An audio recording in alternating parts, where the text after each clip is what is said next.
com muita alegria, cumprimento a toda a igreja com a paz do Senhor Jesus. Amém. Convido aqueles que puderem, nós estamos de pé para lermos a palavra do Senhor. Marcos, capítulo 5, versículo 22 e 23. E depois vamos ler também no Evangelho de Lucas, capítulo 8, versículo 49 e 50. Nos diz assim a palavra do Senhor. E eis que chegou um dos principais da sinagoga, por nome Jairo, e vendo-o, prostrou-se aos seus pés, e rogava-lhe muito, dizendo: minha filha está moribunda, rogo-te que venhas, e lhe imponhas as mãos para que sare e viva.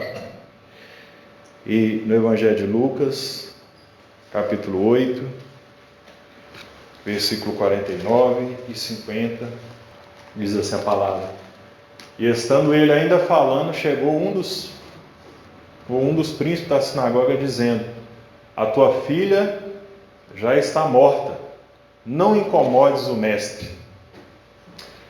Jesus, porém, ouvindo, respondeu-lhe, dizendo: não temas, crê somente e serás salva. Vamos ler todos juntos novamente esse versículo 50.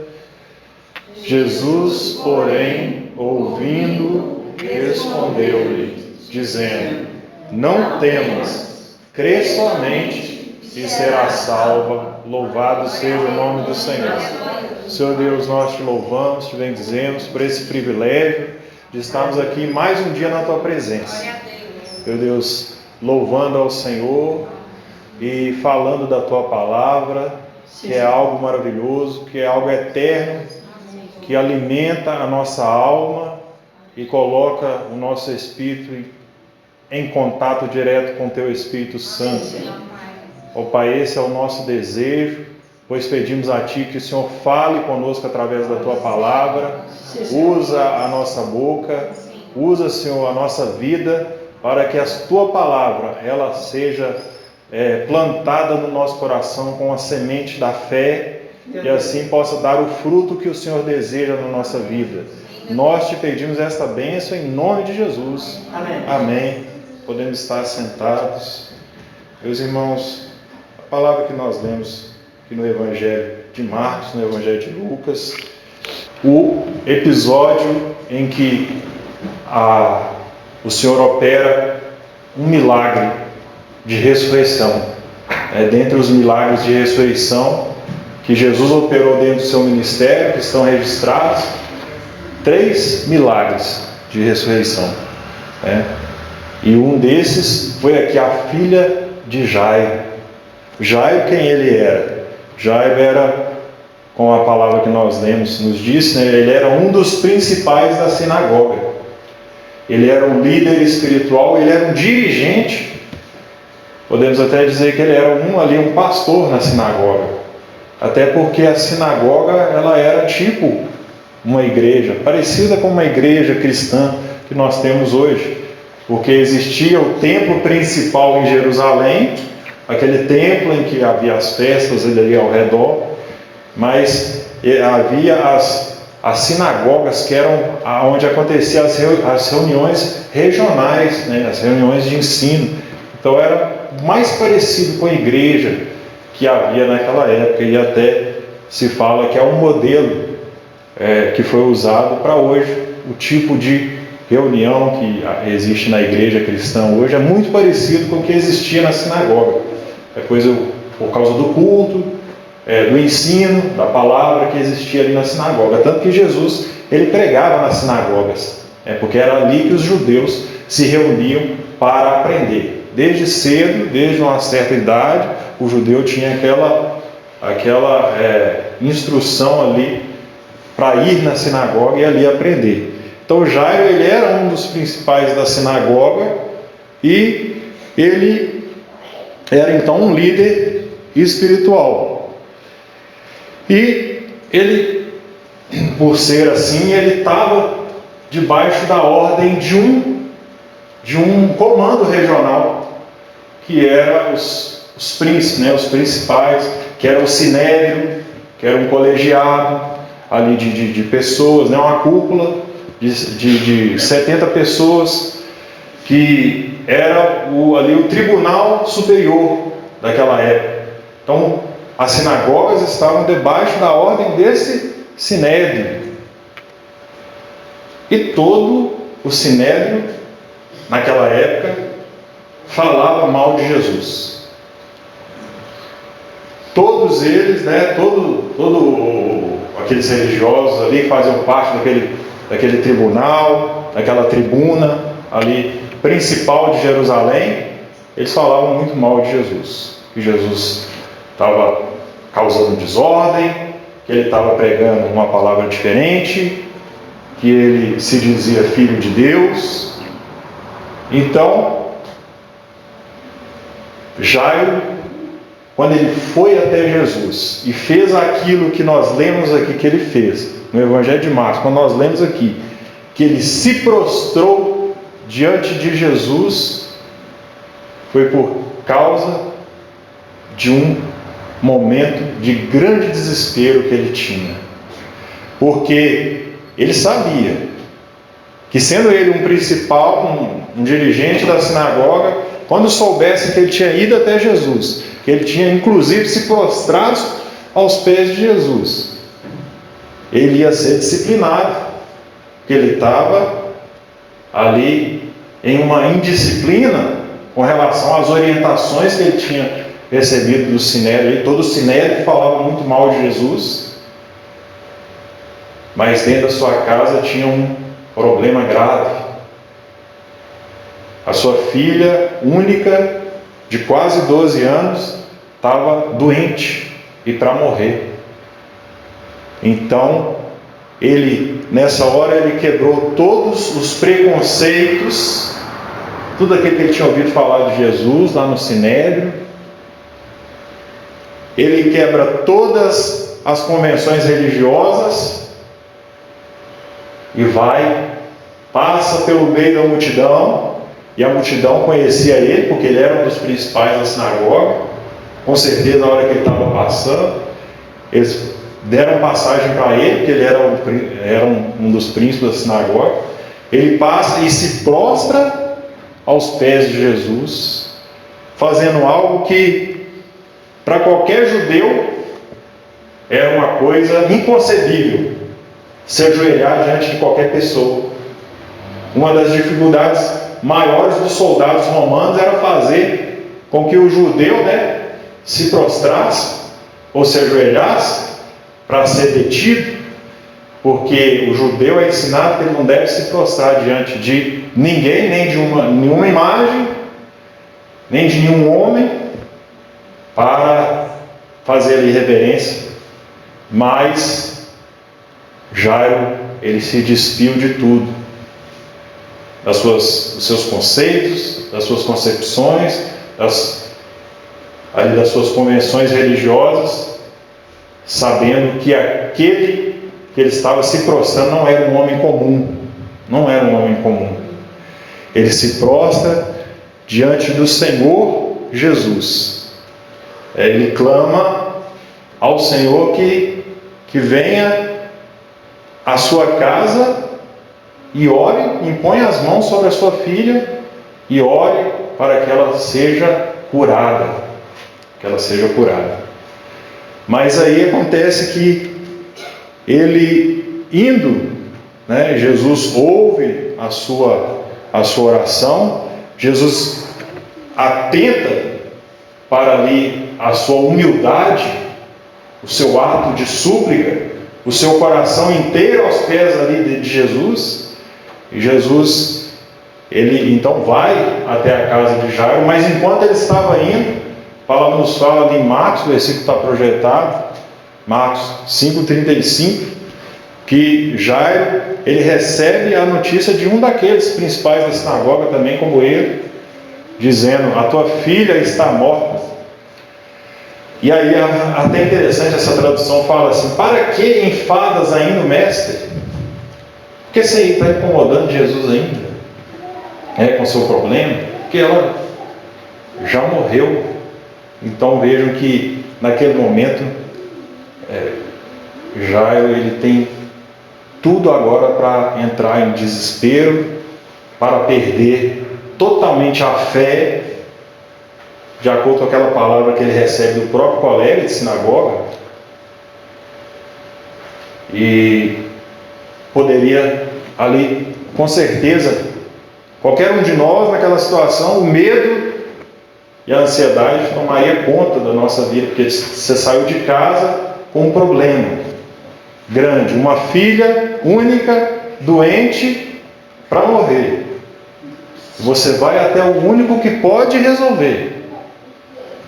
E aí de repente você ouve agora que aquele problema não tem jeito, que a filha já está morta, que a sua única filha já morreu. E quantos problemas nós, também achamos que não tem solução? Quantas vezes, alguns ouvem, esse parente seu não tem mais jeito, seu filho, a sua filha, não tem mais jeito. Seu marido, sua esposa, seu casamento, a sua saúde. E a gente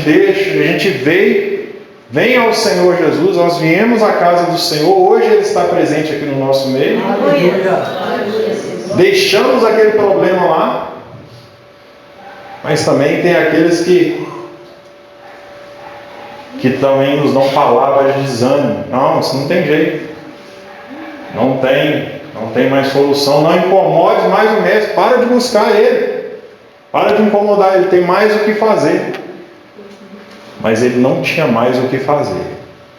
Ele queria atender a petição de Jairo ali. Jesus, ele não tem mais o que fazer quando se trata da nossa vida. O Senhor está atento à nossa oração. E a palavra que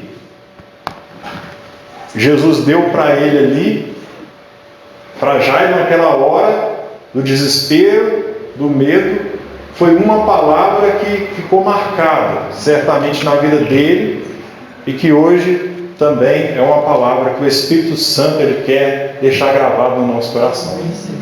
Não temas, Jairo, não temas, crê somente e será salvo. Então, Jesus, quando ele disse aquilo ali, ele estava se revelando a Jairo, confirmando a fé dele, que Jesus não era um homem comum, mas ele estava confirmando que ele era o próprio Deus, porque na palavra, essa frase que Jesus usou, ela é usada por diversas vezes pelo próprio Deus. Todas as vezes que Deus foi abençoar alguém, ele disse essa mesma palavra. Quando a gente vemos ali com Abraão, Gênesis 15, 1, Deus falando com Abraão em visão, dizendo: não temas, Abraão, eu sou o teu escudo e o teu grandíssimo galardão. Nós temos vários versículos em que Deus fala isso. Deus fala com Jacó em Gênesis 46, versículo 2. Deus fala ali com Jacó também para ele não temer. Todas as vezes que Deus ele queria abençoar alguém, ele dizia primeiro: não temas. E ali em Gênesis capítulo 46, versículo 2, e falou Deus a Israel em visões de noite, e disse: Jacó, Jacó. E ele disse: eis-me aqui. E o versículo 3, e disse: eu sou Deus, o Deus de teu pai, não temas descer ao Egito, porque eu te farei ali uma grande nação. Nós vamos ouvir Deus falando isso com vários servos, com Josué, ele falou da mesma forma, com vários profetas. Todas as vezes que Deus queria fazer algo de maravilhoso na vida de alguém, ele primeiro dizia: não temas. Com Gideão, lá em Juízes capítulo 6, versículo 23, porém o Senhor lhe disse: paz seja contigo, não temas, não morrerás. Antes de fazer toda aquela obra que Deus fez na vida de Gideão, Deus falou com ele: não temas. E assim vários servos do passado ouviram isso. E também no Novo Testamento, quando Deus falou com os discípulos, com Paulo, com Pedro. Nós vamos ver essa característica. Deus falando para que não tivesse medo. E isso por quê? Justamente porque o medo é o contrário da fé. E o medo inverte a fé. Como nós até ouvimos uma palavra, aquele Salmo 56 que diz: quando eu tiver medo, hei de confiar em ti. Então, quando você tem fé, o medo diminui. E quando você tem medo, a fé também diminui. Dizendo que o medo é inversamente proporcional à fé. Quando você tem muito medo, a sua fé está pequena. A sua fé vai diminuindo. Então veja que Jairo estava com muito medo ali, então foi tomado pelo medo, pelo desespero. Então a sua fé foi diminuída. Mas quando Jesus falou assim, não temas, aí ele teve que se apegar naquela palavra e a fé aumentou no seu coração. Para que Deus possa operar, é necessária a fé. Quantas vezes Jesus falou, vai em paz, a tua fé te salvou. Então é necessária a fé, por isso que Deus fala todas as vezes com seus servos, não temas, mas tenha fé, creia. Então a palavra do Senhor para nós é esta: não temas, não tenha medo. O problema que você deixou, que eu deixei lá na minha casa, na minha vida profissional, na minha família, na minha saúde, não temas, crê somente. E o Senhor é poderoso para operar. Lá em Marcos capítulo 9, versículo 23, Jesus vai dizer: se podes crer, tudo é possível ao que crê. Tudo é possível ao que crê. Jesus está falando de uma fé sem medo, de uma fé pura que pode realizar todas as coisas. Jesus falou que se nós tivermos fé como um grão de mostarda, nós faríamos qualquer coisa, maiores milagres até do que aquilo que ele fez. A fé pode operar na nossa vida. Por isso ele diz, não temas, crê somente. E Jairo, ele se apegou àquela palavra ali. E caminharam para a casa de Jairo. Quando chegou lá, o cenário era de morte, porque a menina já estava morta.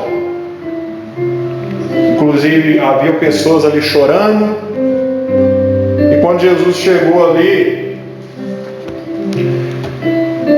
ele falou: não chores, não chore, porque a criança não está morta, ela dorme, ela estava morta. Mas Jesus, até por causa de não haver ali um alvoroço, que Jesus não era o objetivo dele chamar a atenção para os seus milagres, não era o objetivo de Jesus chamar a atenção para os seus milagres, mas para a sua palavra, para a verdade, para a fé que as suas palavras produziam. Mas para que alguns crescem, era necessário operar aquele milagre, era a necessidade daquele homem, daquela família, de Jairo e da sua esposa. Então Jesus, ele chega, e quando ele fala que ela está dormindo, aí o choro virou risada. Muitos riram, porque era um choro falso até, né? Tinha ali os profissionais que eram pagos para chorar nos enterros, e quanto mais choravam, mais recebia esse dinheiro para isso. Eram as carpideiras ali naquela época. Então, aquele cenário, Jesus, ele chama algumas pessoas para entrar dentro do quarto daquela menina que tinha morrido, né? E ali entram com ele, a palavra nos fala, lá em Lucas 8, capítulo 52, entraram ali com ele. Jairo, a sua esposa, Pedro, Tiago e João, 6 pessoas entraram ali naquele quarto. Mas o milagre que a fé operou naquele dia fez com que entrassem 6, mas saíssem 7.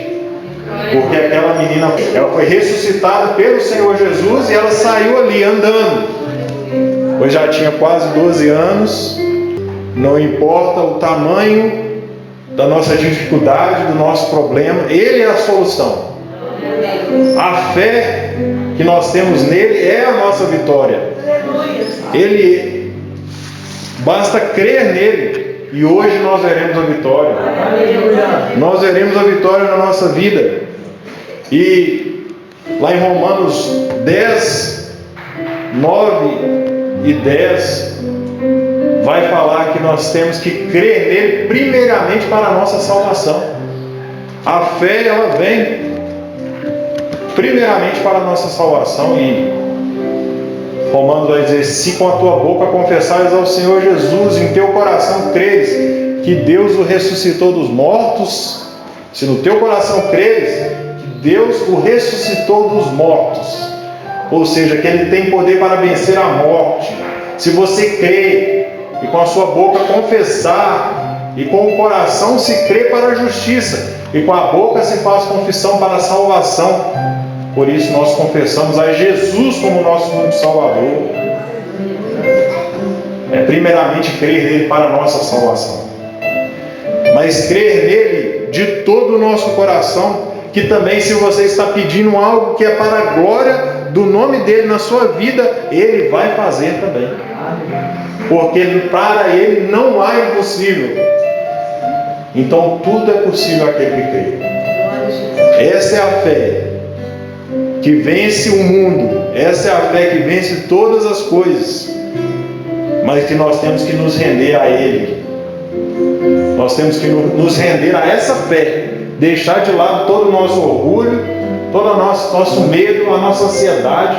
Porque o medo, ele causa ansiedade. Deixar tudo que impede de crermos, o que não é fácil, mas nos render completamente a Ele. Nos rendermos completamente à fé para confiar que tudo Deus vai fazer em nosso favor. Que tudo que Ele está fazendo, tudo está no controle dEle, tudo que Ele está fazendo vai se encaixar na nossa vida. Na nossa vida profissional, na nossa vida familiar. Tudo Ele vai fazer para a glória do nome dEle na nossa vida, para que nós tenhamos cada vez mais fé e cada vez menos medo, para que Deus possa fazer tudo aquilo que Ele quer fazer na nossa vida. Louvado seja o nome do Senhor. Vamos louvar e bendizer o nome do Senhor com louvor.